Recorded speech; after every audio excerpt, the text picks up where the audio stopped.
Part 2, Chapter 20 of 20,000 Leagues Under the Sea, An Underwater Tour of the World by Jules Verne. Chapter 20. In latitude 47 degrees 24 minutes and longitude 17 degrees 28 minutes. In the aftermath of this storm, we were thrown back to the east. Away went any hope of escaping to the landing places of New York or the St. Lawrence. In despair, poor Ned went into seclusion like Captain Nemo. Conseil and I no longer left each other. As I said, the Nautilus veered to the east. To be more accurate, I should have said to the northeast. Sometimes on the surface of the waves, sometimes beneath them, the ship wandered for days amid these mists so feared by navigators. These are caused chiefly by melting ice, which keeps the air extremely damp. How many ships have perished in these waterways as they tried to get directions from the hazy lights on the coast? How many casualties have been caused by these opaque mists? How many collisions have occurred with these reefs, where the breaking surf is covered by the noise of the wind? How many vessels have rammed each other, despite their running lights, despite the warnings given by their boatswain's pipes and alarm bells? So the floor of this sea had the appearance of a battlefield where every ship defeated by the ocean still lay. Some already old and encrusted, others newer and reflecting our beacon light on their ironwork and copper undersides. Among these vessels, how many went down with all hands, with their crews and hosts of immigrants, at these trouble spots so prominent in the statistics?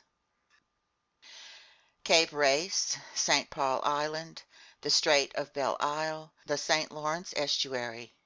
And in only a few years, how many victims have been furnished to the obituary notices by the Royal Mail, Inman, and Montreal lines, by vessels named the Solway, the Isis, the Parramatta, the Hungarian, the Canadian, the Anglo-Saxon, the Humboldt, and the United States, all run aground, by the Arctic and the Lyonnaise, sunk in collisions, by the President, the Pacific, and the city of Glasgow, lost for reasons unknown. In the midst of their gloomy rubble, the Nautilus navigated as if passing the dead in review. By May 15, we were off the southern tip of the Grand Banks of Newfoundland. These banks are the result of marine sedimentation, an extensive accumulation of organic waste brought either from the equator by the Gulf Stream's current or from the North Pole by the countercurrent of cold water that skirts the American coast. Here, too, erratically drifting chunks collect from the ice breakup. Here a huge boneyard forms from fish, mollusks, and zoophytes dying over it by the billions. The sea is of no great depth at the Grand Banks, a few hundred fathoms at best. But to the south there is a deep, suddenly occurring depression, a 3,000-meter pit. Here the Gulf Stream widens. Its waters come to full bloom. It loses its speed and temperature, but it turns into a sea. Among the fish that the Nautilus startled on its way, I'll mention a 1-meter lumpfish, blackish on top with orange on the belly and rare among its brethren in that it practices monogamy. A good-sized eelpout, a type of emerald moray whose flavor is excellent. Wolf fish with big eyes in a head somewhat resembling a canine's. Viviparous blennies whose eggs hatch inside their bodies like those of snakes. Bloated gobio, or black gudgeon, measuring 2 decimeters. Grenadiers with long tails and gleaming with a silvery glow, speedy fish venturing far from their high Arctic seas. Our nets also hauled in a bold, daring, vigorous, and muscular fish, armed with prickles on its head and stings on its fins, a real scorpion measuring 2 to 3 meters, the ruthless enemy of cod, blennies, and salmon. It was the bullhead of the northerly seas, a fish with red fins and a brown body covered with nodules. The Nautilus's fishermen had some trouble getting a grip on this animal, which, thanks to the formation of its gill covers, can protect its respiratory organs from any parching contact with the air, and can live out of water for a good while. And I'll mention, for the record, some little banded blennies that follow ships into the northernmost seas, sharp-snouted carp exclusive to the North Atlantic, scorpionfish, and lastly the gadoid family, chiefly the cod species, which I detected in their waters of choice over these inexhaustible Grand Banks. Because Newfoundland is simply an underwater peak, you could call these cod mountain fish. While the Nautilus was clearing a path through their tight ranks, Conseil couldn't refrain from making this comment. "Mercy, look at these cod," he said. "Why, I thought cod were flat, like dab or sole." "Innocent boy!" I exclaimed. "Cod are flat only at the grocery store, where they're cut open and spread out on display. But in the water they're like mullet, spindle-shaped and perfectly built for speed." "I can easily believe master," Conseil replied. "But what crowds of them! What swarms!" "Bah! My friend, there'd be many more without their enemies, scorpionfish and human beings. Do you know how many eggs have been counted in a single female?" "I'll go all out," Conseil replied. 500,000? 11,000,000, my friend." 11,000,000? I refuse to accept that until I count them myself." "So count them, Conseil, but it will be less work to believe me. Besides, Frenchmen, Englishmen, Americans, Danes, and Norwegians catch these cod by the thousands. They're eaten in prodigious quantities, and without the astonishing fertility of these fish, the seas would soon be depopulated of them. Accordingly, in England and America alone, 5,000 ships manned by 75,000 seamen go after cod. Each ship brings back an average catch of 4,400 fish, making 22,000,000. Off the coast of Norway the total is the same." "Fine," Conseil replied. "I'll take master's word for it. I won't count them." "Count what?" "Those 11,000,000 eggs. But I'll make one comment." "What's that?" "If all their eggs hatched, just 4 codfish could feed England, America, and Norway."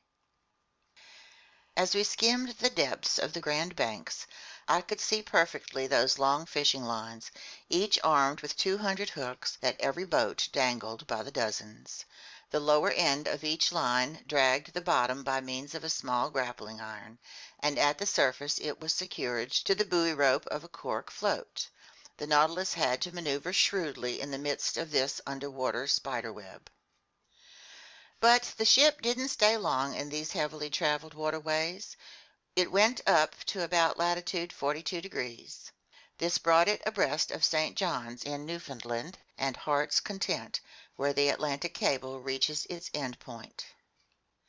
Instead of continuing north, the Nautilus took an easterly heading, as if to go along this plateau on which the telegraph cable rests, where multiple soundings have given the contours of the terrain with the utmost accuracy.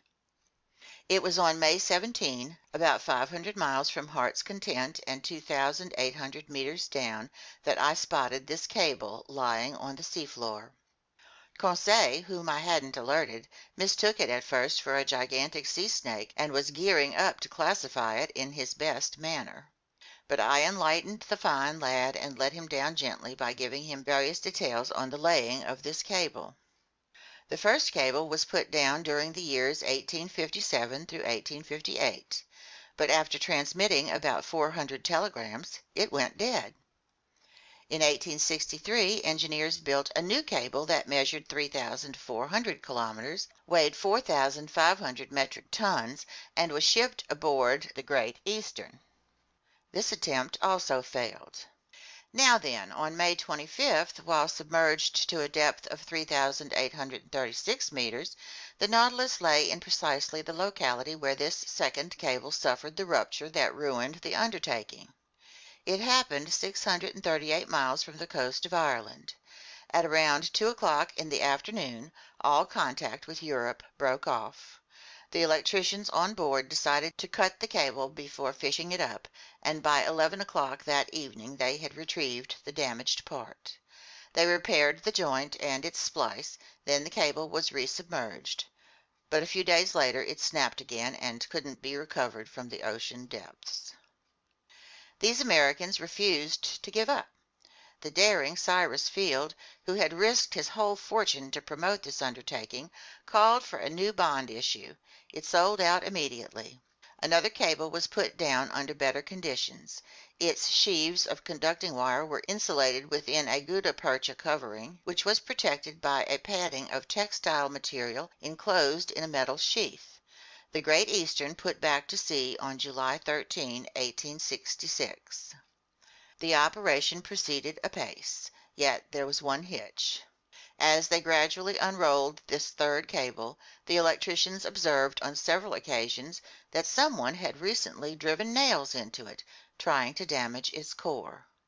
Captain Anderson, his officers, and the engineers put their heads together, then posted a warning that if the culprit were detected, he would be thrown overboard without a trial.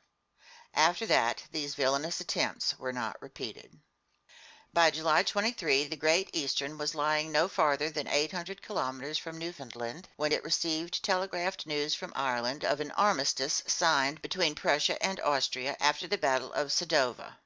Through the mists on the 27th it sighted the port of Heart's Content. The undertaking had ended happily, and in its first dispatch, young America addressed old Europe with these wise words so rarely understood: "Glory to God in the highest, and peace on earth to men of good will."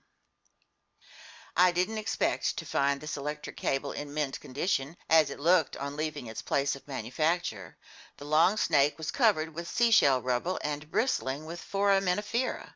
A crust of caked gravel protected it from any mollusks that might bore into it.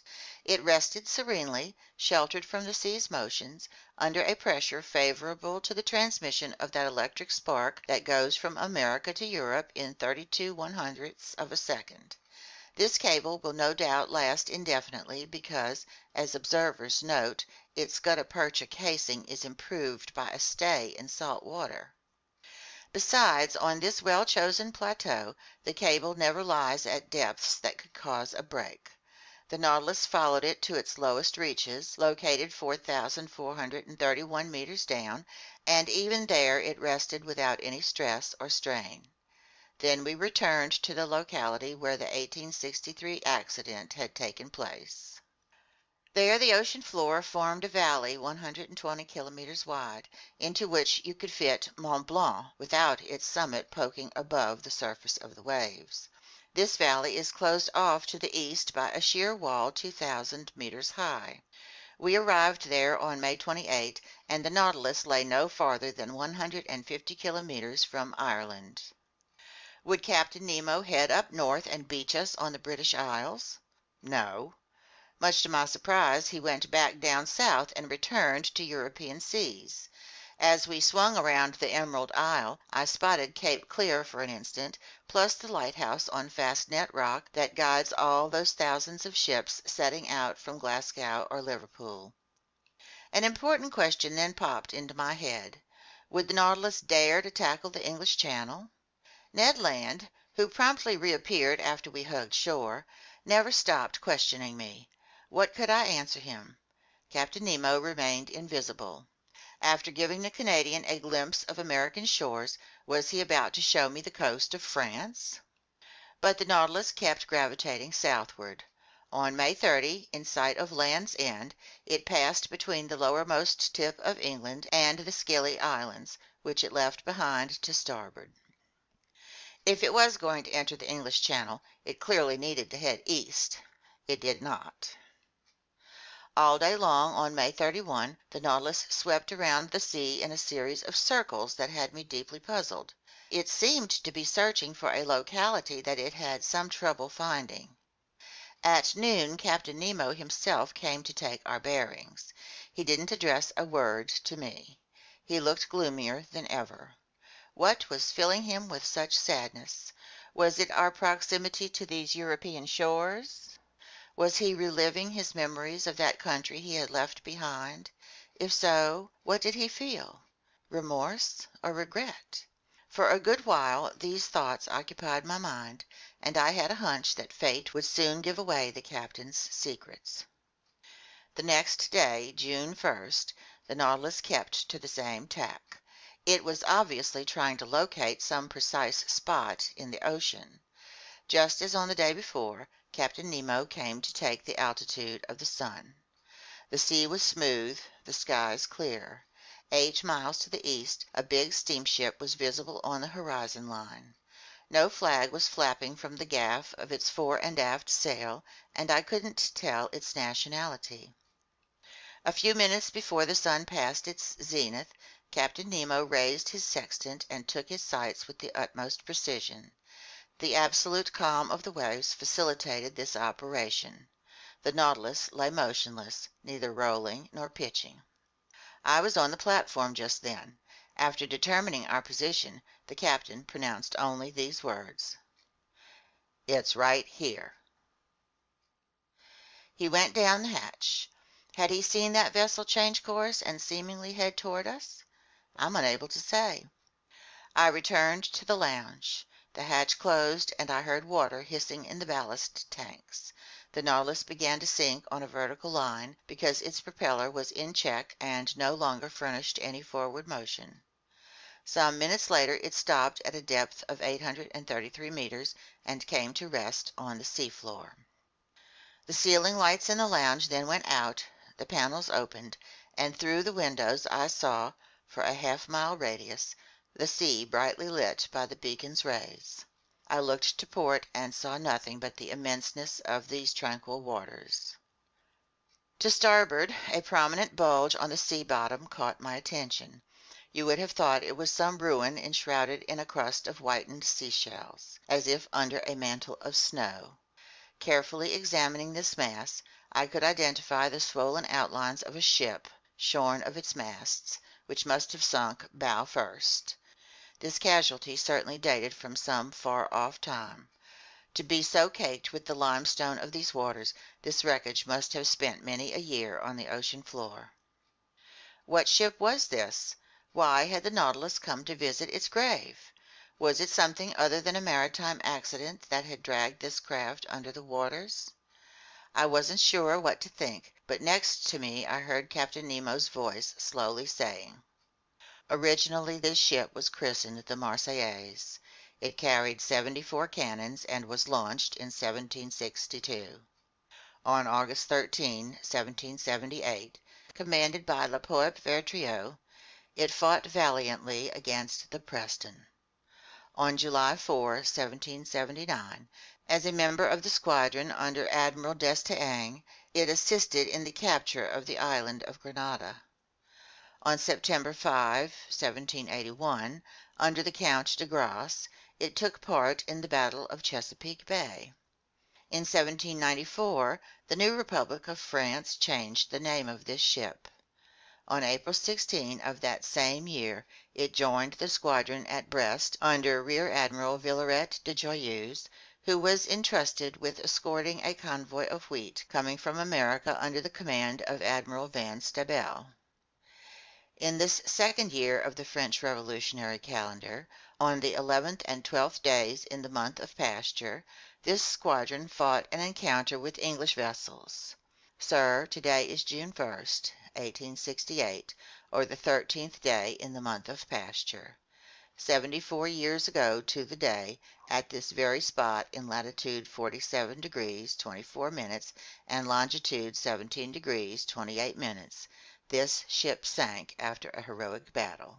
Its 3 masts gone, water in its hold, a third of its crew out of action, it preferred to go to the bottom with its 356 seamen rather than surrender, and with its flag nailed up on the afterdeck, it disappeared beneath the waves to shouts of "Long live the Republic." "This is the Avenger!" I exclaimed. "Yes, sir, the Avenger. A splendid name," Captain Nemo murmured, crossing his arms.